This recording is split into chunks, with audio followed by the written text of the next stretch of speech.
Good morning, class. This is a mini podcast for nursing 6630, neurobiology, and psychopharmacology for psychiatric mental health advanced practice nursing with Dr. Literio. My name is Marilyn Payton, and the topic I chose for my mini podcast is topic B, epigenetics and pharmacologic action as it relates to psychiatry. I chose this topic because I've often wondered why two patients with the same diagnosis on the same medication, same dose, responds completely differently, can respond differently to the medication. And part of the answer might not lie in the DNA itself, but how DNA is expressed. And that's where epigenetics come in. So, what exactly is epigenetics? Simply put, it's a study of changes in gene expression that don't involve changes to the actual DNA sequence. Think of your DNA as a script. Epigenetics determines which part of that script gets read and which gets silenced. As Stahl describes, the two mechanisms are DNA methylation, which is where methyl groups attach to the DNA and typically turns genes off, and histone modification, where proteins that DNA wraps around get chemically tagged, either loosening or tightening access to certain genes. These act essentially as molecular on and off switches, responding to both internal biology and external experiences. Um, but here's what makes it especially relevant to psychiatric prescribers.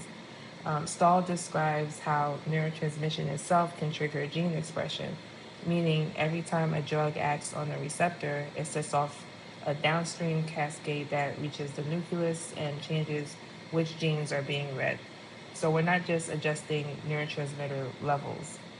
Medications like valproate, which is used as an interconvulsant, and mood stabilizer, has been shown to act as histone deactylase inhibitors, loosening gene packaging and increasing expression of certain genes. SSRIs might gradually alter DNA methylation patterns over time, and that explains why, like to get a full therapeutic effect of SSRI, it takes weeks because the epigenetic changes accumulate slowly. This reframes how we think about psych meds, not just as like a simple on and off switch for neurotransmitters, but as um, agents that can reshape gene expression over time.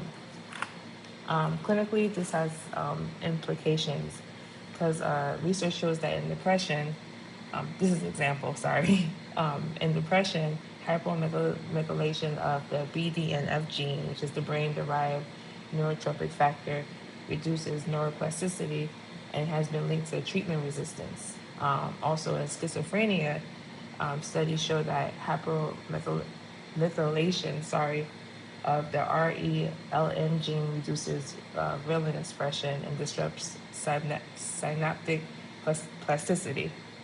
Another example, in trauma and PTSD, um, research shows that early adverse experiences leave lasting epigenetic marks on the NR3C1 gene, um, which, we all know about PTSD and how it has like lasting effects. And that also explains how um, two people can go through the same trauma and have like totally different outcomes, and why some patients carry like a biological vulnerability, long after the experience, because those early experiences, they affect our stress response system.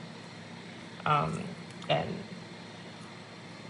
Also, in the NIE soccer farm videos, it highlights that the epigenetic mechanisms don't just affect neurotransmission, but like they regulate neural pathways, underlying emotion, cognition, stress response, and behavior across the entire lifespan. So the Psychopharm videos kind of back up like what we read and install in our textbook.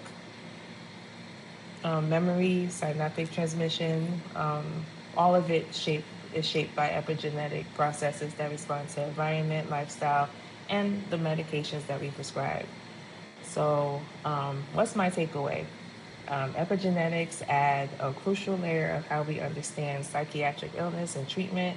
It bridges the gap between environment, experience, and biology.